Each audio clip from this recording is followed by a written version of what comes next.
باپ کا انتقال حضور کے اس دنیا پہ قدم رکھنے سے پہلے ہی ہو گیا تھا. ابھی شکم مادر میں تھے کہ حضرت عبداللہ کا انتقال ہو جاتا ہے. در یتیم پیدا ہوئے ہیں. 6 سال کی عمر میں ابوا کے مقام پر ریت کے ٹیلے آئے تو وہاں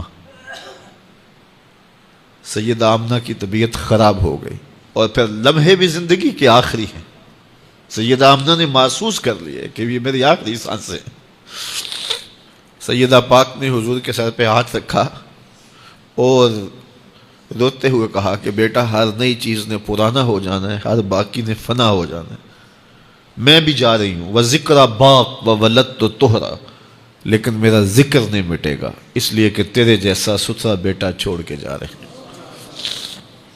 یہ آخری لفظ تھے سیدہ پاک کے کہ سیدہ آمنہ سلام اللہ علیہا کا انتقال ہو گیا. خیر، حضور ماں سے لپٹ گئے. امی آپ آگے بولتی نہیں ہیں، لیکن خاموش ہو گیا تھا چمن بولتا. حضور نے وہیں پھر اپنی ماں کی تدفین کی. تدفین کے بعد ام ایمن کے ساتھ سواری پر بیٹھ جاتے ہیں اور چمٹ جاتے ہیں ام ایمن کے ساتھ، اور وہ جا کے حضرت عبد المطلب کے سپرد کر دیتی ہیں. تو حضرت عبد المطلب حضور کو آغوش میں لے کے بڑا روئے اور ام ایمن سے کہا کہ میرے اس بیٹے کا تم نے خاص خیال رکھنا ہے. اور پھر انہوں نے اتنا خیال رکھا کہ میرے حضور فرمایا کرتے تھے، ام ایمن میری ماں کے بعد میری ماں ہے. 2 سال کے بعد حضرت عبد المطلب کا بھی انتقال ہو گیا. ابن حشام کے یہ لفظ سینہ چیرتے ہیں کہ جب امیر قریش کا جنازہ اٹھا تو سارا مکہ جنازے کے لیے امڑ آیا، لیکن لوگوں نے 8 سال کے ایک بچے کو دیکھا جو دیواروں سے لپٹ لپٹ کے رو رہا تھا. آج یہ سہارا بچھن گیا تھا.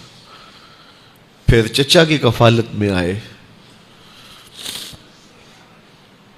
پھر ایک وقت آیا کہ وہ بھی اس دنیا کو چھوڑ گئے، اور اسی سال حضور کی اہلیہ کا انتقال بھی ہوا، اور اس سال کا نام عام الحزن، دکھوں کا سال رکھا. اہل مکہ نے جو سلوک کیا وہ کسی سے بھی مخفی نہیں ہے. پتھر مارے، گڑھے کھودے، کانٹے بچھائے، اجریاں ڈالی، اپنے گھروں کے کوڑے لا کے حضور کے گھر کے سامنے رکھ دیے.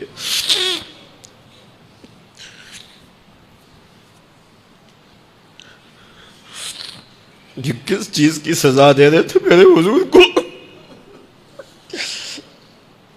میرے حضور علیہ السلام نے پھر طائف کا سفر کیا کہ شاید وہ لوگ میری بات کو سن لیں، لیکن انہوں نے جو دردناک سلوک کیا وہ بھی تاریخ کا ایک انتہائی دردناک باب ہے. انہوں نے اوباشوں کے ہاتھوں میں پتھر دیے، اور جس راستے میں میرے حضور نے گزرنا تھا ان کو اس راستے پہ کھڑا کر دیا اور کہا ان پہ سنگ زنی کرو. اور وہ آقا کریم پہ پتھر مارتے، حضور کے پاؤں پہ پتھر مارتے. آقا کریم علیہ السلام پاؤں اٹھاتے تو وہ دوسرے پاؤں پہ مارتے. پھر حضور شدت درد سے بیٹھ جاتے تو ان کے 2 گھنڈے دائیں بائیں سے آگے بڑھتے اور حضور کو کندھوں سے پکڑ کے اٹھاتے، پھر سنگ باری کرتے.